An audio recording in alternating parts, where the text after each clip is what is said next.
Ser podcast. Jesús Callejo, una semana más, un año más. Bienvenido de nuevo a Ser Historia. Feliz año ya recién entrado. Feliz año 2024, efectivamente, un año más, un año más. ¿Qué le va a decir? Y siempre tan joven y con tanta vitalidad. Qué maravilla, qué maravilla. Las tierras norte de León y las del sur, unos del sur, genera este tipo de efectos, pues eso, tan importantes, y no solo por León, ¿no? Sino porque vivimos en un país extraordinario, lleno de riquezas, lleno de tradiciones. Y en el cronovisor, como bien sabe, nos hacemos eco también de ellas, aparte de acontecimientos históricos.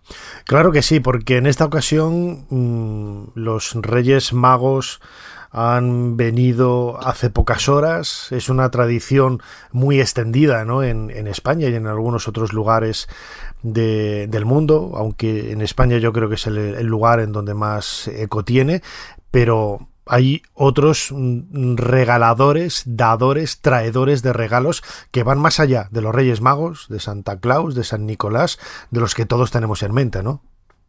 Sí, esa es la idea, esa es la idea. No vamos a hablar de los Reyes Magos, que ya hemos hablado en alguna otra ocasión, no vamos a hablar de Santa Claus y toda la variación que ha tenido desde San Nicolás a Sinterklaas, convirtiéndose en San Nicolás, que va entregando regalos, sobre todo en lugares como Holanda. Y tampoco vamos a hablar de Papá Noel, que sería el Papá Navidad dentro de la tradición francesa, pero que se ha extendido en todo el orbe cristiano. Vamos a hablar de los otros personajes menos conocidos, tanto en España como fuera de España, que tienen esa misma misión, que es traer alegría, traer regalos, bueno, en algunos casos también traer carbón, porque ya sabes que siempre estamos en esa dualidad de los niños que se portan bien, pues reciben buenos regalos, los que se portan mal reciben carbón, pero es un carbón dulce, siempre tiene esa parte lúdica. Pero sí es importante, yo creo, que resaltar y poner en valor esos otros personajes, ya tengo algunos muy nuestros, algunos muy antiguos, algunos muy ancestrales, otros muy modernos, porque forma parte de ese folclore en formación, también alguna vez lo hemos comentado, que las tradiciones tampoco tienen que quedar inmovilizadas, no pueden quedar ahí raquíticas siglo tras siglo, sino también se van incorporando nuevos añadidos y yo creo que eso también lo enriquece. Hay fiestas que se van perdiendo, por ejemplo, todas las que se van maltratando animales, por suerte se van perdiendo, pero hay otro tipo de fiestas que se van recuperando y que forman parte también de ese inconsciente colectivo. Muy bien, ahora que decías lo de los animales me he acordado, estuve hace unas semanas en Alemania en un circo de Navidad espectacular, el mejor circo del mundo, en Stuttgart, y no había animales, solamente había caballos, al igual que en España se pueden hacer espectáculos con caballos, pero no, o sea, no desmerece nada. O sea, era alucinante lo que se podía ver ahí con esos malabarismos, esos funambulistas, esos espectáculos realmente sobrecogedores de un circo tradicional que se ha ido adaptando, ¿no?, a la nueva realidad. Y con las tradiciones de la Navidad sucede exactamente lo mismo, ¿no? Y es un poco lo que queremos como este último punto y aparte, ¿no?, mejor dicho, punto y final de la Navidad en España, esas tradiciones vinculadas con los que dan regalos. Jesús Callejo, tenemos delante de nosotros el cronovisor, el teclado de nuestro aparato, de nuestra máquina del tiempo, perfectamente engrasada para un año más seguir dando viajes. ¿A dónde nos llevas en esta ocasión? Pues no muy lejos, el 24 de diciembre del año 2022.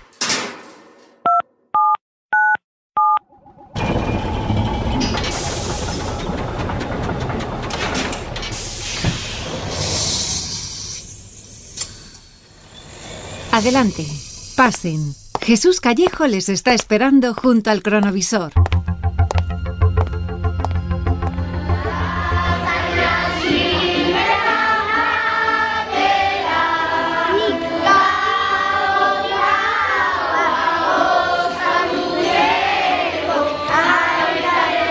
Pues sí que no ha hecho falta ni habernos vestido, ni disfrazado, ni acondicionado para viajar ni al futuro ni al pasado, ¿no? Porque yo he ido con el mismo abrigo de hoy, ¿no? ¿Dónde estamos? Estamos en Tolosa, ¿no? Exactamente, estamos en Tolosa, estamos justo, fíjate, el 24 de diciembre, que es cuando se está produciendo una procesión donde, en fin, salen los personajes más emblemáticos y hay dos que nos llama la atención porque están dentro de esta categoría de personajes navideños que entregan regalos. Uno es el olensero, que forma parte de los mitos tanto vasco como navarros, pero también al lado es que hay una figura femenina que se llama Mari Dominghi.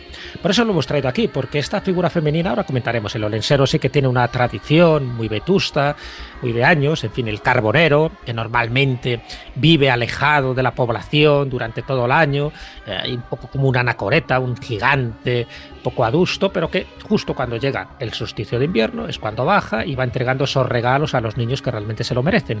Pero Mari Dominghi no forma parte de esa tradición. Mari Dominghi, el origen es en una de las Semanas Santas que hubo en San Sebastián en el año 1994. Y se hizo precisamente por ese folclore en formación que estábamos comentando antes, con esa intención de evitar, bueno, pues el sexismo, el que parece que siempre son figuras masculinas. Entonces, bueno, pues una especie de contraparte, en este caso femenino, pues sería este personaje, que por cierto está basado en una canción infantil de principios del siglo XX, ¿no? Pero cuando empieza a tomar carta de naturaleza, Mari Dominghi, uno de los pocos personajes femeninos que van entregando regalos, surge en 1994 y en distintas localidades, entre ellas en Tolosa, es donde, bueno, pues como más vistosidad tiene, y por eso lo hemos querido traer aquí. En fin, están saliendo desde Santa Clara, están recorriendo las calles de la localidad, con música, en fin, y con los regalos que van entregando. Además, incluso tiene también su pequeña historia, siempre basada en esta canción popular de principios del siglo XX. Y es que esta mujer sería una pastora, sería una conocedora de la tierra y también de sus secretos, y que una de sus aficiones son ni más ni menos que las manzanas asadas, que es lo que suele muchas veces entregar a los niños por la noche, manzanas asadas. Sabe perfectamente que es un regalo de Mari Dominghi, a diferencia del olensero, que es, pues bueno, pues un personaje que entrega cosas mucho más variadas, este hombre grueso, en fin, manchado de carbón, siempre de buen comer, con una buena barriga, pues va celebrando y va conmemorando precisamente su buen estado físico y su buen ánimo con estos regalos. Es muy curioso porque tiene distintas variantes. El olensero, un carbonero. Luego comentaremos que también hay otros carboneros en otras latitudes ibéricas.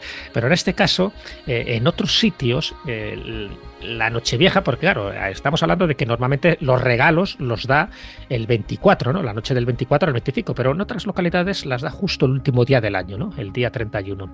Pero hay una variante. El olensero tiene muchos ojos, tiene tantos ojos como días tiene el año, que va perdiendo a medida que va pasando el año, ¿no? Hasta que el último día solo le queda uno, ¿no? Se queda una especie como de unicejo, un cíclope. Y en otras variantes tiene narices. También ocurre también en la mitología catalana, ¿no? Y va perdiendo también tantas narices como días tiene el año. Pero bueno, da igual, tanto en un caso como otro es, fíjate, una especie de símil simbólico del solsticio de invierno, de cómo el ciclo se va terminando y se va renovando, porque justo el 1 de enero empieza a tener otra vez todos sus ojos y empieza a tener todas sus narices.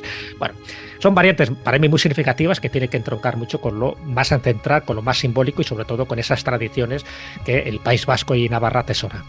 A mí me parece un detalle muy bonito que se haya incorporado ese aspecto femenino, ¿no? Esa creación, esa construcción del folclore a la tradición, porque pensamos, joder, qué bobada, hay una tradición que tiene siglos y se va retocando. Digo, no, perdona, hace siglos también dirían lo mismo cuando se instauró un nuevo elemento o se tomó de otro sitio, se fue adaptando, etcétera, ¿no? Yo creo que ese folclore en construcción a mí me parece una idea absolutamente brillante, y utilizando ese término que a mí no me gusta utilizar mucho, lo del el ser inclusivo, ¿no? En el sentido de que chicos y chicas, ¿no? Hombres y mujeres tienen que... A mí me parece algo, una idea brillante, porque dentro de... Bueno, ya es una cosa normal, ya está totalmente normalizado en esta tradición, pero claro, siempre habíamos visto que los grandes dadores de regalos siempre habían sido varones, ¿no? Aunque en otros lugares también hay mujeres, ¿no? Hay mujeres, sí. Por ejemplo, en Rusia estaría Babushka, ¿no? Babushka es una anciana también generosa que va entregando los regalos justo en estas fechas y que, por cierto, tendría el rostro y tenía más o menos la figura de las matrioscas, esas muñecas que están dentro de las muñecas. Has visto que es una especie como de anciana vestida con un traje popular, un traje folclórico, pues sería esta mujer Babushka. En el caso de Italia hay una bruja, ni más ni menos, que es la bruja Befana, una bruja que va surfeando los cielos con una escoba, ya te diría ya casi con una escóbula, y esta bruja anciana entrega los regalos el 6 de enero a los niños y las niñas italianas. En España no solo tenemos el caso tan reciente de Mari Domingui, esta pastora, ¿no?, que da los regalos tanto en Navarra como en Euskadi, sino las anjanas en Cantabria. Manuel Llano, uno de los grandes folcloristas que hubo a principios del siglo XX, él fue recogiendo muchísimas tradiciones de las anjanas. Las anjanas es el nombre que reciben las hadas en Cantabria, igual que las sanas sería el nombre que reciben en Asturias, o las mouras, por ejemplo, en Galicia. Bueno, pues estas anjanas, estas hadas buenas, son cada 4 años. Él decía que cada 4 años es cuando se hacían visibles y entregaban este tipo de regalos. O sea que no son anuales, ¿no?, en este caso. Y luego, por ejemplo, en el folclore extremeño estaría la chicharrona. La chicharrona, también un nombre muy potente. Dentro de Extremadura, su ubicación sería más bien Las Urdes. Sabes que Las Urdes, en fin, sí, es un lugar ahí. Está lleno de tradiciones, de leyendas, es riquísimo, así como dices. Claro, sí, tradiciones. Entonces, bueno, pues a primeros de diciembre esta chicharrona bajaría también de los montes, porque se dan esas características comunes en estos personajes que entregan regalos. Sería primero asociados al solsticio de invierno. Por otra parte, serían gigantes que viven en montañas o en bosques, y por otra parte tienen esos oficios como carboneros o leñadores, es decir, siempre muy involucrados con oficios de la naturaleza. Y estaría la chicharrona. Y por supuesto, León. Tenemos nuestro personaje, que es la vieja del monte. La vieja del monte, a veces llamada la abuela, como tal, con la diéresis, sería una panadera, y justo en estas fechas bajaría de ese monte para entregar regalos, en este caso comida, ¿no? Porque bueno, en las épocas de la hambruna pues hacía sus estragos, y esta comida sería lo que se llama el pan de raposa o el pan de pajarillo. Es un pan, en fin, elaborado en su tahona particular de esta vieja del monte, que es una tradición no extensiva a toda la provincia de León, sí a la parte montañosa, pero que bueno, también me parece muy representativa, porque en el fondo también está haciendo alusión a la madre tierra, a la Pachamama, esta vieja del monte, ¿no? Representa un mito mucho más amplio que el mero personaje navideño. Así que, como ves, ahí tienes unos cuantos personajes femeninos que hacen también sus labores. La ciencia se ha ocupado muy poco de esta historia. Solo un astrofísico inglés se ha interesado por esos magos que observaban las estrellas. Cuando era pequeño, creo que con 7 u 8 años, una Navidad me desperté muy temprano, miré al cielo y en ese firmamento al amanecer vi una conjunción de la Luna con Venus. Era muy espectacular y eso me hizo pensar un poco. Desde este descubrimiento, Mark Kidger se convirtió en un apasionado de la estrella de Belén y del itinerario de los 3 reyes. Tras 40 años de investigaciones, pone en duda la hipótesis dominante, la del origen babilónico de los magos. Una clave para esto está en Italia, en Rávena, donde un mosaico muy antiguo muestra a los reyes con una apariencia muy poco habitual. Los reyes no parecen babilonios. No llevan corona y se cubren con simples gorros frigios. Este sombrero apareció en Persia en las representaciones de la divinidad Mitra más de 1000 años antes de Cristo. ¿Será este un primer signo sobre el origen de los magos? Hay algunas cosas muy interesantes que apuntan a Persia. Cuando Marco Polo realiza su épico viaje a Catay, atravesó el norte de Persia, lo que hoy llamamos Irán, y conoció a los habitantes locales, quienes le aseguraron que los Reyes Magos venían de aquel pueblo. No es esa una leyenda única. Hay otros pueblos en esa región con la misma leyenda. Pero esta es una zona en la que la religión zoroástrica existe todavía hoy. Es una religión con muchas cosas en común con la historia de la Natividad. Tienen su leyenda sobre la concepción de una virgen y tienen muchos elementos de la historia del Mesías que son similares a las creencias cristianas.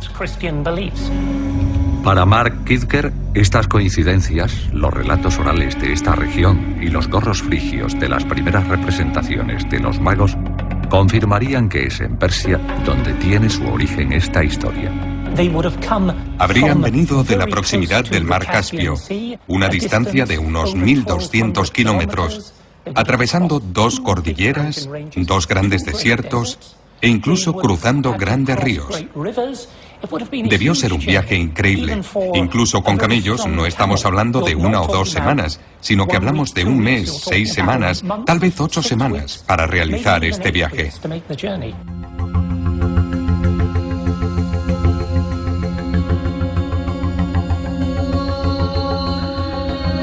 Escuchábamos un fragmento de un documental de televisión de Canal Historia, Los Reyes Magos, ¿no? En donde Mark Kitzer, un astrofísico, explicaba de dónde podrían venir, ¿no? La tradición o esa figura de los Reyes Magos, seguramente de la antigua Persia, por ese elemento mágico, por ese elemento también astronómico, ¿no? Esa conjunción de planetas, etcétera, que se da en aquel momento. Fíjate, Jesús, que todas estas tradiciones que estamos comentando tienen un elemento desde el punto de vista de la ilusión, de los regalos, de la magia, pero también lo comentábamos, ¿no? También desde el punto de vista astronómico tiene una fuerza muy, muy viva, ¿no? Que esté tan cercano, ¿no? al solsticio de invierno en el hemisferio norte, en la Europa donde vivimos, pues le da también un sentido especial, ¿no? En el sentido de que comienzan a ser los días cada vez más largos, ¿no?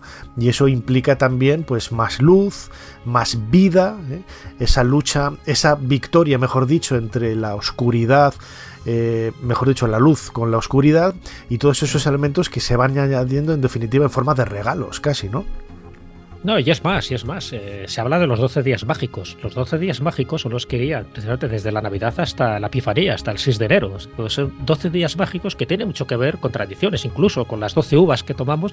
No solo tiene que ver con las campanadas, sino con estos 12 días mágicos, que en el fondo es como un impasse, un periodo donde también comentan las tradiciones del norte de Europa, que se abren esas puertas dimensionales. Es el lugar o los días en los que aparecen espíritus, aparecen demonios, y también hay que tener mucha precaución con ellos porque bajan de las montañas o salen del inframundo. Entonces es cuando se produce, por ejemplo, la mitología de las cacerías salvajes, de la mesnada, ¿no? Del Elequín.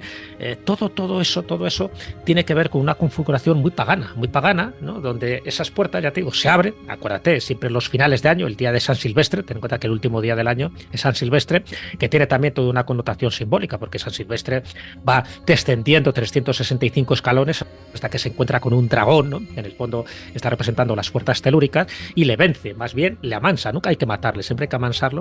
Y es cuando San Silvestre se renueva y convierte al resto de la población al cristianismo. Todo eso son elementos muy simbólicos, y esos 12 días mágicos, en la parte, sobre todo europea, en la parte del norte de Europa, pues salen personajes de lo más variados, que son al final también los que entregan regalos, pero también tienen un aspecto oscuro, por decirlo así, ¿vale? Y esa parte oscura es un poco lo que tú acabas de decir, es esa lucha de la oscuridad que se resiste, ¿no? A ser vencida, y los personajes oscuros están simbolizando y están manifestando esa oscuridad, que en el fondo también es un poco la parte oscura que tiene cada ser humano.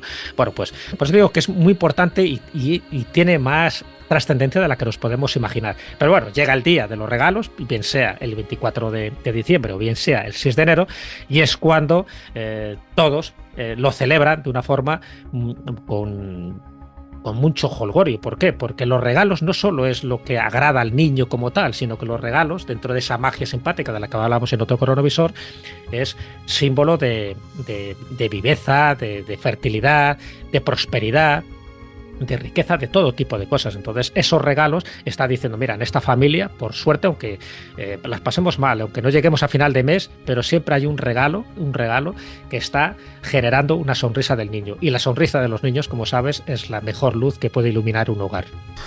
Fíjate, el otro día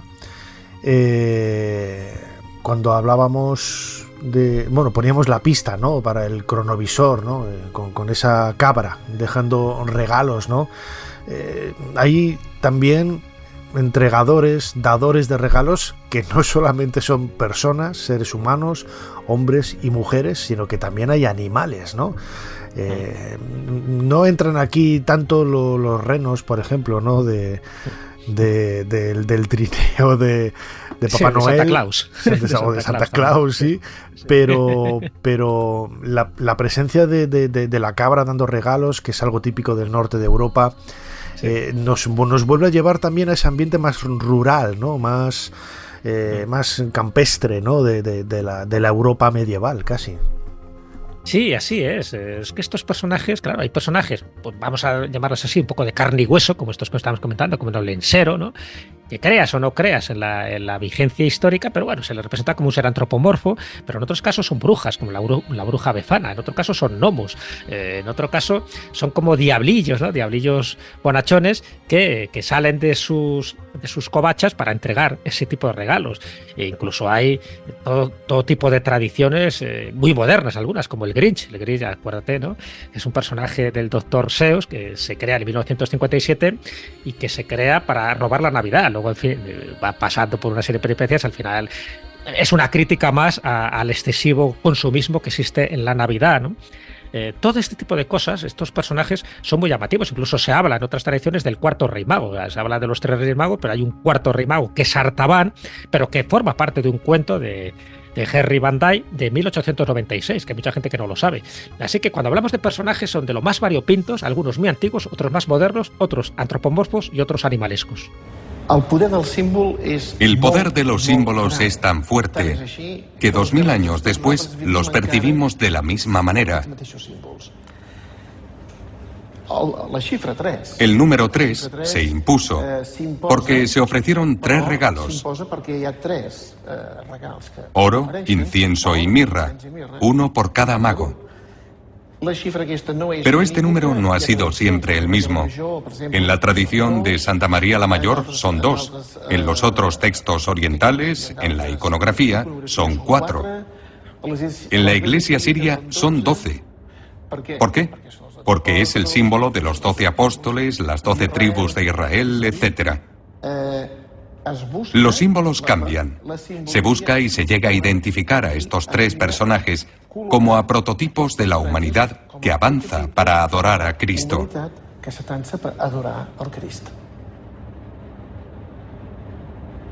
Jesús tiene 3 discípulos preferidos: Pedro, Santiago y Juan. Y sobre todo, el misterio divino del cristianismo es la Trinidad. Hay 3 personas divinas: el Padre, el Hijo y el Espíritu Santo. El 3 sería el símbolo que indica la máxima armonía. Es el número clave en el simbolismo cristiano.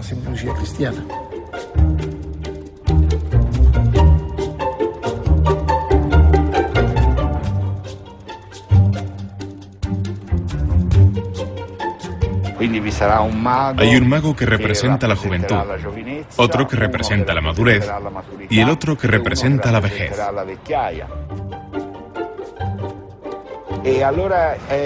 Y así, progresivamente y hasta el siglo XII, los magos van adquiriendo características cada vez más diversas. La referencia a las razas que habitan la Tierra, la asiática, la africana y la europea. Por eso el más anciano, que para algunos se llama Melchor, gobernaba en Europa. El mago de edad adulta, Asia, y el joven, África.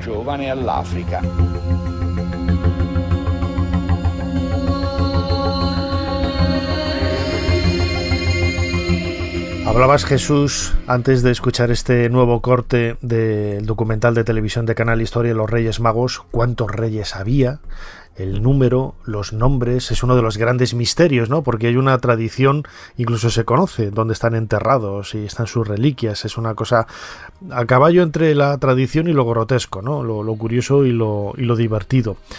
Pero una vez más nos movemos en un mundo, no voy a decir turbulento, ¿no? Pero muy desconocido, ¿no? Intentar saber cuál es el punto inicial de todas estas tradiciones que estamos hablando, de personajes que dan regalos, que personajes que dan, en definitiva, vida, ¿no? Porque el comienzo de ese solsticio de invierno, esos días más largos, ese cambio del calendario, en realidad es una renovación de la vida. Me atrevería a decir que es una primavera más importante que la propia primavera, ¿no? Con el florecimiento de las plantas en los meses, en el hemisferio norte, en los meses de marzo, abril, mayo, pero sigue siendo todo un gran misterio, ¿no? Saber cuál es el origen de todas estas tradiciones tan curiosas y tan singulares.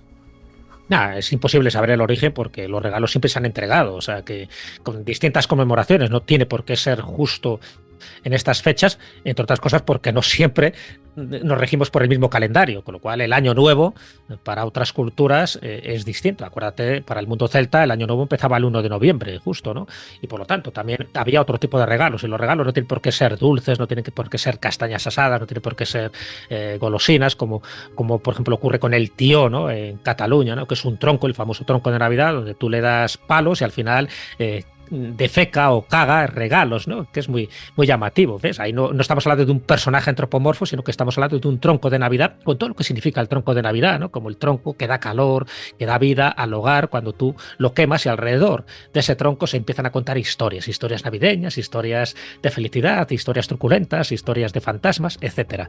Bueno, pues todo eso yo creo que es muy importante, y lo que hay que buscar siempre en este tipo de personajes es como poner rostro a aquel que te está dando un regalo. Y cuando se pone rostro, para mí es lo más llamativo, es cuando surgen estos leñadores, estos carboneros. Hemos hablado del olensero, por ejemplo, también está el apalpador, ¿no? Que es otro de esos personajes muy llamativos dentro de la mitología Astur, y estaríamos hablando del pescador, que sería, por ejemplo, el angulero, el que pesca angulas durante todo el año en el mar de los Sargazos, y justo en el momento propicio pues se lo lleva, ¿no? Bueno, por cierto, el esteru sería más bien de Cantabria, y el angulero, el famoso pescador de angulas, sería más de la zona de Asturias. En el fondo da igual, son personajes que tienen que ver con tradiciones y con oficios muy populares que se convierten de la noche a la mañana en esos seres a los que tú les puedes poner rostro, a los que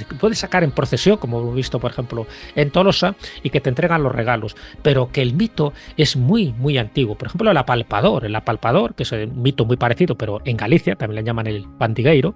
El palpador es el personaje que por la noche palpa el estómago de los niños para saber si han comido bien, si están bien alimentados, y en función si se han portado bien, pues les entregará más o menos regalos. Qué curioso, ¿no? El tientapanza en Écija, ¿no? En Sevilla también sería un personaje muy parecido, y que tienta la panza para saber si has comido bien. Todo esto en el fondo son nombres, son rostros que se ponen a una tradición, ya digo, que se pierde en la noche de los tiempos, y que lo que se busca es propiciar lo benefactor, lo prodigioso, y sobre todo la posibilidad de que los regalos nunca falten en una casa, porque los regalos son sinónimos siempre de alegría y de felicidad. Alegría y felicidad que traen los regalos, incluso para la gente mala, porque a lo mejor así se les hace cambiar esos sentimientos negativos, ese mal corazón, y los hace convertirse en personas buenas, ¿no? Yo siempre he sido pues proclive, ¿no?, a dar regalos incluso a los enemigos. Que gente que aparentemente les caes mal y te llevas mal y tal, le regalas algo, y la cara de gili que se le queda, que me ha pasado más de una vez, que me dice algunos de los que me rodean, pero ¿por qué haces eso? Y digo, mira, la cara que se le ha quedado, eso es mejor que la mejor venganza que puedes hacer, porque le estás pagando con la moneda contraria de cómo él te ha estado tratando en los últimos tiempos, ¿no? Bueno, es una... Claro. No, pero los gestos de amor lo que hacen es unir, o sea, que lo que hacen es que lo que se busca, destruir encuentros, es lo que se busca, o sea, que precisamente el otro lo recibirá como lo reciba, pero siempre ante la duda, siempre es mejor ser generoso, ¿no? Y el otro, pues luego que lo acepte o no lo acepte, ya es su responsabilidad, no la tuya. Desde luego, son muchas las tradiciones que hay vinculadas más allá de los Reyes Magos, de San Nicolás, de Papá Noel, a esos personajes que dan regalos, hombres y mujeres, ¿eh? Siempre tenemos la idea un poco sexista de que son solo hombres, pero no, en el momento que nos adentramos en la historia de los bosques, la historia más rural, la historia de los pueblecitos, vemos que hay muchísimas mujeres, abuelitas, como en León, la abuela, que trae regalos increíbles a los niños y a los no tan niños. Jesús Callejo, disfruta de lo poco que queda de estas fiestas, y nos seguimos escuchando y viendo la semana que viene en un nuevo programa de Ser Historia. Muchísimas gracias por habernos ayudado a hacer un poquito más de historia. Muchísimas gracias a ti. Ya sabes que para nosotros cada día es un regalo, por lo tanto cada día es una fiesta, y por eso lo llamamos presente. Suscríbete a Ser Historia. Todos los episodios y contenidos adicionales en la app de Cadena SER y en nuestros canales de Apple Podcast, Spotify, iVoox, Google Podcast y YouTube. Escúchanos en directo en la SER los domingos a la 1:30 de la madrugada. Cadena SER. La radio.